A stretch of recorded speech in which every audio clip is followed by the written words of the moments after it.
I want to try to hit on some things about, well, let's talk about buying questions. And anywhere along that pitch, if somebody starts asking you something about, can you link the ad to my website? They're imagining their ad on your site. They're asking a buying question. They've pretty much bought the ad at that point.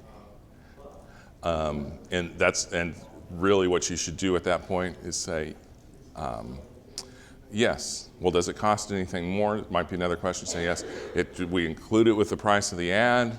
We link to your website, and you pull out your sponsorship agreement at that point and say, let me get some information from you. Just start going for the close because they've already made the buying decision. Another question might be, I'm trying to think of another common advertiser question. That's like number one. Can you link to my ad? Oh, do you create the ad for me? Is another big question. Yes, that's included in the price. So what do you think? Box ad? You can just go right to let's close this deal sort of thing. When they ask a buying question, you should start thinking, how am I going to close? What strategy am I going to now use to close the deal? I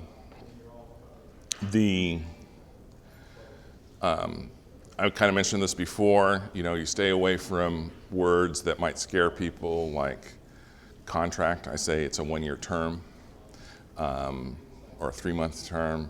Stay away from words like signature. What are some others? What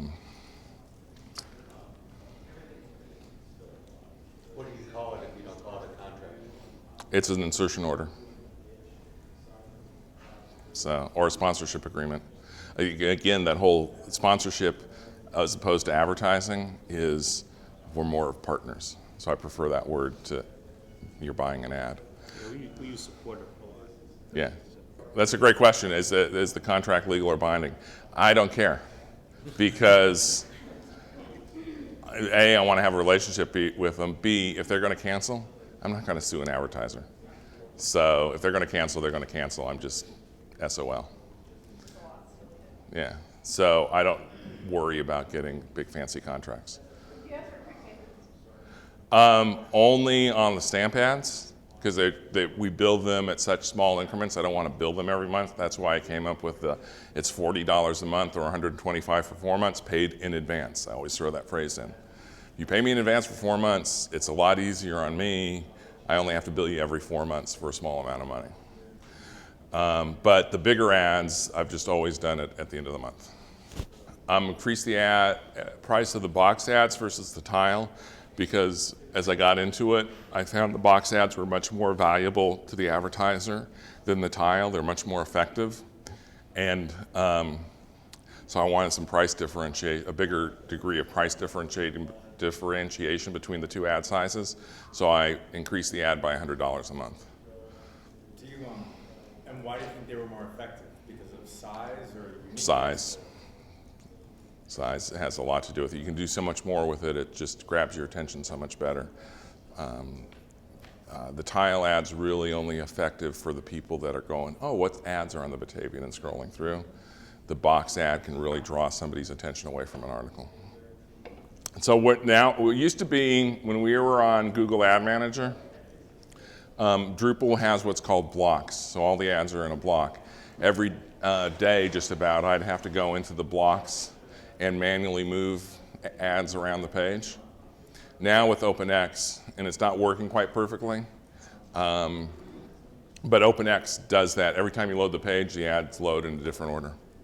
So the whole idea with those ads on the right-hand side is you're getting every page view. Your ad's always there. It has much better chance of being seen if it's at the bottom of the page on a particular page view than if it's not there at all. But everybody gets equal time in the top slots, which are admittedly more valuable than something lower on the page. Have you ever explored interruptive advertising? So I hate that. Page and it pops up. Would never do it.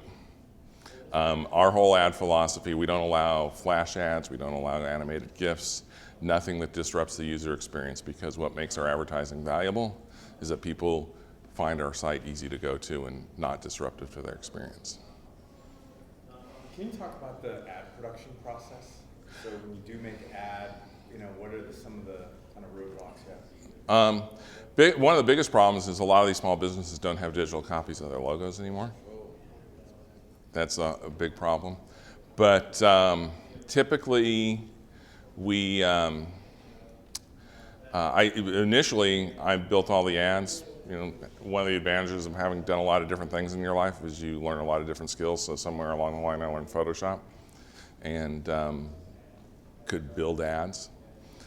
Then, and now I have somebody that I hired that works for me part-time. That's one of her duties. So it's, we gather up the creatives, talk about what they want, and build the ad, have them proof it. So. And how many passes are you allowing? Usually it's not a problem.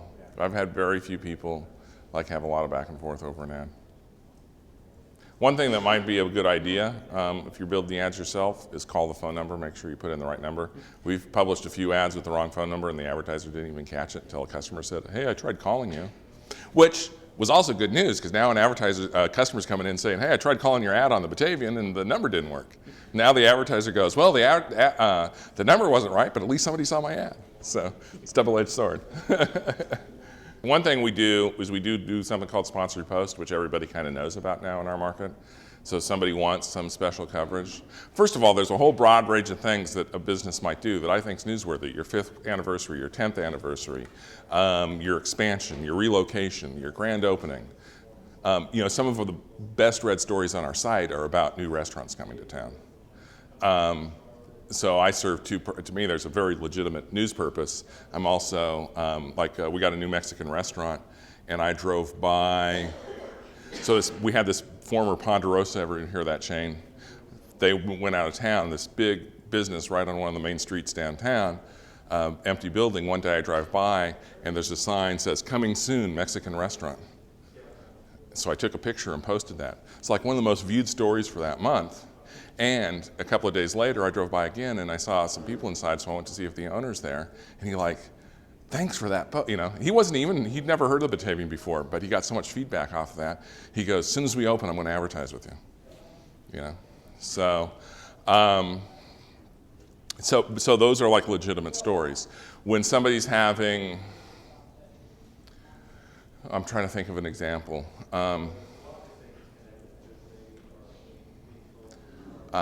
We had a business that got in a new kind of flooring that they wanted to sell. Well, that's kind of not really newsworthy, so I sold them a sponsored post. Can you write about this new flooring we have come in? Well, that's really more appropriate for a sponsored post, costs you $75. What do you think? Okay. And they wrote it themselves. So we've done a couple of different things with Facebook. One not as successful as I would have liked, but I think that's more of our failure of execution. And one thing that's so far looks pretty promising, and we really need to execute on it, make it happen. Questions about advertising on Facebook. So we tried this thing where you can have a link from our Facebook page, where we will like your business as the Batavian. Plus, we have a little box on the homepage that says Facebook businesses or something like that. And you can click on the link and go to their page, and we charge $40 a month for that. I got a lot of, when I first announced that, a lot of kind of questions from businesses, buzz. I never had time to follow up and close the deals. So only sold 2 or 3 of them. And I don't think the whole thing has been effective as it could have been if I'd gotten several more. What we're doing now is with a company called Second Street Media. They have a contest engine called You Pick 'em, and we sell contests. We've done this now for 2 businesses plus ourselves, where there's a prize for liking the business and registering.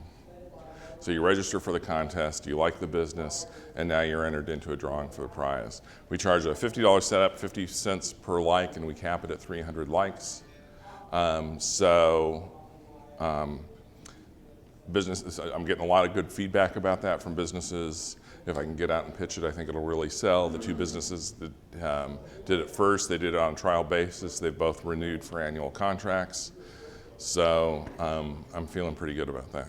Did you say Second Street? Second Street Media. If you want to call them, they're based in St. Louis. It's the only vendor I work with. They do my photo selling, which they've done for a long time. I've just known the owner, Matt Cohn, for a long time. So if you call 2nd Street, ask to talk to Matt Cohn. Yeah. Do you, when you're selling your advertising stuff, do you have competition with print as well? People that are purchasing in print? No, print itself is not a competition, and I don't sell against print.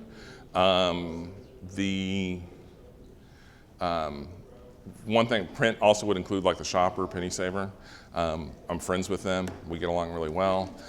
Enemy with the Daily News, the newspaper, but at least as an institution, a lot of great people there.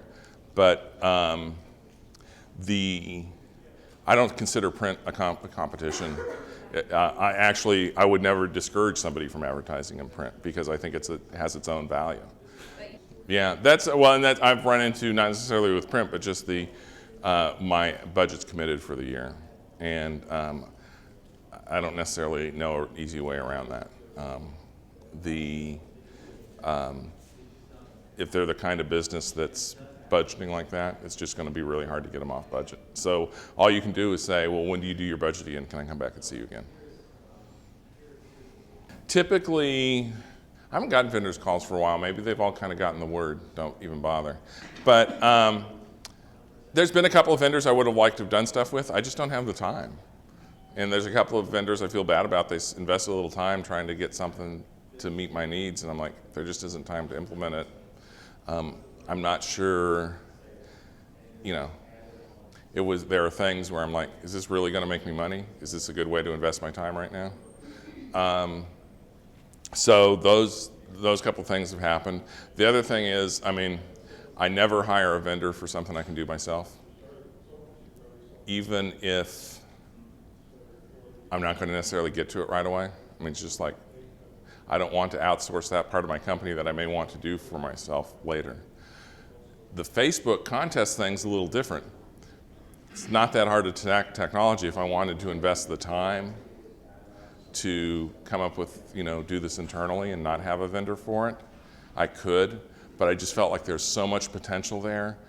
I'm going to take what's available to me right now, and again, it comes down to the fact that yes, this is a company that's invested a lot. They've been doing You Pick 'em for 10 years now, so they've really built up this robust contest engine. They're always investing in it and improving upon it. So I know I'm not going to, even if I did it myself, I might save money, but I'm not going to do it better than they do it. By the way, talking about affording it, the You Pick 'em engine is like only $110 a month.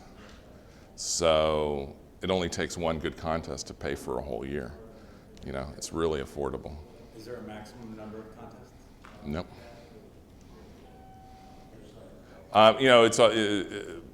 I would love to have 20 posts a day. I'm satisfied if there's 10 through slow periods where maybe only doing 5.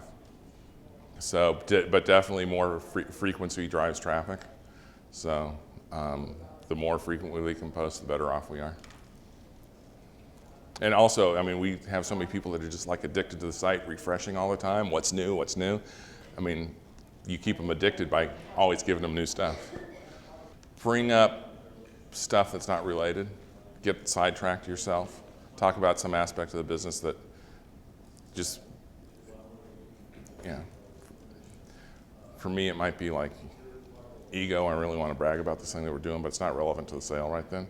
So you get off track, and then they start thinking about other things. So anything that gets you off track is like one of the worst things you can do. You gotta stay once you're coming in for the close, you gotta stay focused on the close.